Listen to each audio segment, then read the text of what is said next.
Good morning बच्चों। हम लोग सामाजिक विज्ञान में जल संसाधन पाठ पढ़ रहे थे और पिछली कक्षा में हम लोगों ने बांध पढ़ लिए थे, बहुउद्देशीय परियोजनाएं तथा उनका विरोध पढ़ लिया था। और हम लोगों ने पढ़ लिया था कि किस तरीके से जो है विरोध किया जाता है लोगों के द्वारा जो ये परियोजनाएं बनाई जाती हैं। आज हम लोग पढ़ेंगे नदी घाटी परियोजना के उद्देश्य क्या हैं। तो बच्चों, बहुउद्देशीय जो नदी घाटी परियोजनाओं के जो हैं वो निम्न उद्देश्य हैं। पहला है बच्चों, बाढ़ पर नियंत्रण के साथ ही मिट्टी का कटाव को रोकना। यानी एक तो बाढ़ को नियंत्रण किया जा सकता है और दूसरा जो है मिट्टी के कटाव को रोका जाए। दूसरा उद्देश्य है बच्चों कि सिंचाई के लिए नहरों का निर्माण करना। जो बांध बनाए जा रहे हैं, जो भी नदी घाटी जो परियोजनाएं बनाई जा रही हैं, उसके द्वारा बच्चों जो है नहरों का निर्माण करना जिससे कि सिंचाई हो सके। नेक्स्ट है बच्चों, जल शक्ति का उत्पादन करना। जल शक्ति का अर्थात हुआ कि यानी कि विद्युत का उत्पादन करना। ठीक है, तो ये भी उसका उद्देश्य है। तीसरा है जल परिवहन का विकास करना। यानी कि परिवहन यानी कि क्या होता है, एक जगह से दूसरी जगह जाने की जो प्रक्रिया होती है उसे परिवहन कहते हैं, और जब जल के द्वारा होता है तो उसे जल परिवहन कहते हैं। तो जो नदी घाटी परियोजना है इसका उद्देश्य ये भी है कि जो जल परियोजना है इसका भी विकास करना। सस्ती बिजली प्राप्त कर औद्योगिक विकास करना। जो नदी घाटी परियोजना है इसके द्वारा जो है विद्युत का जो निर्माण किया जाता है और इससे सस्ती बिजली बनाई जाती है जिससे कि औद्योगिक का विकास हो सके। जलाशयों में मत्स्य उद्योग को बढ़ावा देना। यानी किस तरीके से जो है जलाशय जो बनाए जा रहे हैं उसके द्वारा जो है मछली का उद्योग को बढ़ावा देना है। फिर इसका उद्देश्य है बच्चों, योजनाबद्ध तरीके से वृक्षारोपण करके वन का विस्तार करना। यानी कि एक क्रमबद्ध तरीके से जो है पेड़ों को लगाना, उसके बाद वन को बढ़ाना या वन का निर्माण करना। ठीक है, तो ये भी जो है एक इसका मुख्य उद्देश्य है बच्चों नदी घाटी परियोजना का। नेक्स्ट उद्देश्य है बच्चों कि अकाल के समय जल सूखे क्षेत्रों में भेजना। यानी कि जब अकाल की स्थिति आ जाती है तो जो सूखे इलाके हैं उनको भी पानी की पूर्ति करना, ये भी जो है उद्देश्य है नदी घाटी परियोजना का। नेक्स्ट उद्देश्य है शहरी लोगों के लिए शुद्ध पेयजल की व्यवस्था करना। नेक्स्ट है पशुओं के लिए हरे चारे की व्यवस्था करना। तो हरे चारे की व्यवस्था कैसे होगी, जब क्या कहते हैं कि वहाँ पे जो एरिया है, जो ग्रीनरी रहेगी वहाँ पे, तो ऑब्वियसली वहाँ पे घास फूस उगेगी और इससे जो है जो पशु हैं उनके लिए हरे चारे भी उपलब्ध हो सकेंगे। जो दलदली भागों को सुखा करके उनको उपयोग में लेना, ये भी उद्देश्य है नदी घाटी परियोजना का। नेक्स्ट है बच्चों की जलाशयों के निकट प्राकृतिक सौंदर्य और मनोरंजन के साधनों का विकास करना। कि जब नदी घाटी परियोजना बनाई जाएगी तो उससे क्या होगा कि जो आसपास की जो प्रकृति है उसको भी बना के रखना है, उसको भी मेंटेन करके रखना होगा जिससे कि प्राकृतिक सुंदरता बढ़ेगी और लोगों को आकर्षित भी करेगी। इससे क्या होगा, मनोरंजन का साधन भी बढ़ेगा और आर्थिक विकास भी होगा। इसका उद्देश्य एक और है बच्चों की क्षेत्रीय नियोजन के द्वारा उपलब्ध संसाधनों का पूर्ण और समुचित उपयोग करके विकास को करना। ठीक है, तो ये तो था बच्चों नदी घाटी परियोजना के उद्देश्य क्या हैं। अब देखते हैं बच्चों जो बहुउद्देशीय नदी घाटी परियोजना उसका महत्व क्या है। तो बहुउद्देशीय नदी घाटी परियोजनाएं जो हैं वो भारत के आर्थिक विकास का सबसे बड़ा आधार या स्तंभ हैं। यानी ये जो परियोजनाएं बनाई जा रही हैं, जो भारत का जो आर्थिक विकास है उसका एक पिलर है जिसके ऊपर जो हमारा भारत जो है वो टिका हुआ है।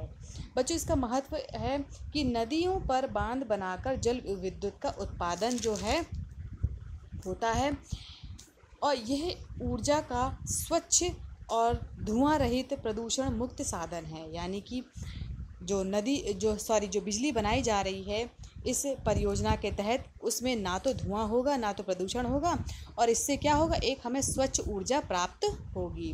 बांध बनाकर जल की तीव्रता को रोका जाता है जिससे कि बाढ़ को रोका जा सके और मिट्टी का संरक्षण भी हो सके। यानी कि मिट्टी का कटाव भी ना हो, मिट्टी जो है उसको भी बचाव किया जा सके। नेक्स्ट है बच्चों की नदियों पर बांध बनाकर नहरें निकाली जाती हैं।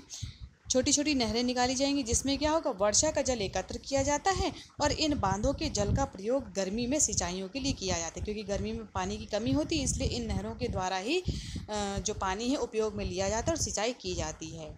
नेक्स्ट है बच्चों की परियोजना के तहत बने जलाशयों में मछलियाँ पाली जाती हैं। इससे क्या होगा, मत्स्य पालन भी होगा और लोगों का क्या कहते हैं जीविका भी चलेगी। नदियों पर बांध बनाकर पीने योग्य पानी की व्यवस्था की जाती है। उद्योग के विकास के लिए सस्ती बिजली की आपूर्ति सुलभ की जाती है, क्योंकि अभी मैंने आपको बताया इससे क्या होगा, नदी घाटी परियोजना से आप जो है बिजली बना सकते हैं और इससे सस्ती बिजली की पूर्ति हो सकती है। फिर है बच्चों बहुउद्देशीय परियोजनाओं के अंतर्गत नदियों और नहरों में जल परिवहन का विकास किया जाता है। नेक्स्ट है बच्चों, खाली पड़े स्थानों पर पार्क, उद्यान, बाग और बगीचों का निर्माण कर प्राकृतिक सौंदर्य में वृद्धि की जाती है। जो प्राकृतिक सौंदर्य है उसमें जो है ये जो परियोजनाओं के तहत जो है इनकी सुंदरता में वृद्धि की जाती है और इससे क्या होता है, जो अनयूज्ड पड़ी हुई जो ज़मीन है उसको भी प्रयोग में ले ली जाती है। नेक्स्ट बच्चों की जल संग्रहण क्षेत्र में योजनाबद्ध रूप में वृक्षारोपण किया जाता है, जिससे परितंत्र का संरक्षण हो सके और वन्य जीवों का आश्रय भी मिल सके। जब आप क्या कहते हैं कि जल संग्रहण करेंगे तो क्या होगा, वृक्षारोपण भी करेंगे तो इससे क्या होगा, एक तो परितंत्र का संरक्षण होगा, दूसरा जो है वहाँ उस क्षेत्र में जो वन हैं और जो वन्य जीव रह रहे हैं उनको भी क्या कहते हैं रहने के लिए जगह मिलेगी। नेक्स्ट बच्चों, परियोजनाओं की मदद से सर्वांगीण विकास करके जीवन स्तर को ऊंचा बनाया जा सकता है। अब जब इन परियोजनाओं के तहत जो है पूरा जब संपूर्ण विकास होगा तो इससे क्या होगा, जो आम जनजीवन है उनके जीवन स्तर में भी बढ़ोतरी होगी।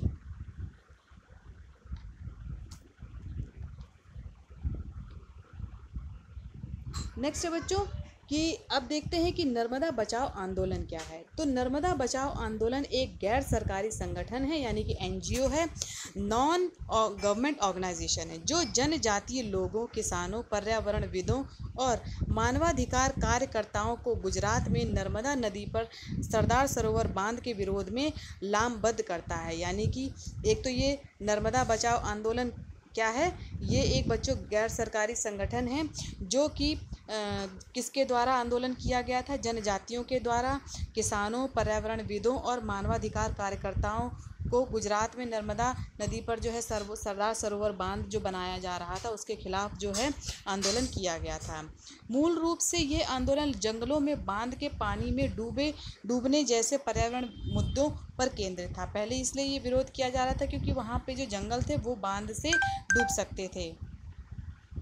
हाल ही में इस आंदोलन का लक्ष्य जो है बांध में विस्थापित गरीब लोगों को सरकार से संपूर्ण पुनर्वास सुविधाएं दिलाना हो गया था। और इस आंदोलन का जो लक्ष्य था, जो वहाँ के जो लोग थे उनकी जो ज़मीनों के ऊपर जो बांध बनाया जा रहा था उनको जो है सरकार के द्वारा जो है मुआवजा दिलाने के लिए ये आंदोलन किया जा रहा था। लोगों ने सोचा कि उनकी यात्राएं व्यर्थ नहीं जाएंगी। उन्होंने ये सोचा कि हो सकता है कि ये जो कुर्बानी ये दे रहे हैं अपनी ज़मीनों की, ये व्यर्थ नहीं जाएंगी। विस्थापन का शौक लोगों ने स्वीकार किया और उन्होंने सोचा कि हम यहाँ से चले जाएं ताकि देश की हमारी वृद्धि हो। ये विश्वास करके कि सिंचाई के प्रसार से वे मालामाल हो जाएंगे और उन्हें ये भी आश्वासन दिया गया था कि उन्हें सिंचाई से क्या कहते हैं कि उन्हें फ़ायदा ही फ़ायदा होगा। प्रायः रिहंद के उत्तर जीवियों ने हमें बताया कि उन्होंने अपने कष्टों को देश के लिए कुर्बानी के रूप में स्वीकार किया और उन्होंने जो है अपनी कठिनाइयों को नहीं देखा, अपनी कुर्बानी दे दी देश के लिए। परंतु अब 30 साल के कड़े अनुभव के बाद जब उनकी आजीविका और अधिक जोखिमपूर्ण हो गई तो पूछते जा रहे हैं, हम ही देश के लिए क्यों चुना गया, हमें ही देश के लिए क्यों चुना गया। मतलब ये है कि उनके मन में ये रोष था कि पूरे भारतवर्ष में केवल हम ही ऐसे थे जिनको चुना गया है इस परियोजना के लिए। क्या कहते हैं, ये जो बांध बनाया जा रहा है तो ये बहुत ही लोग दुखी थे, इससे ये अंदाज़ा हो रहा है। तो ये तो था बच्चों नर्मदा बचाओ आंदोलन। यहाँ बच्चों आज आपकी कक्षा समाप्त होती है। धन्यवाद बच्चों आज की कक्षा के लिए।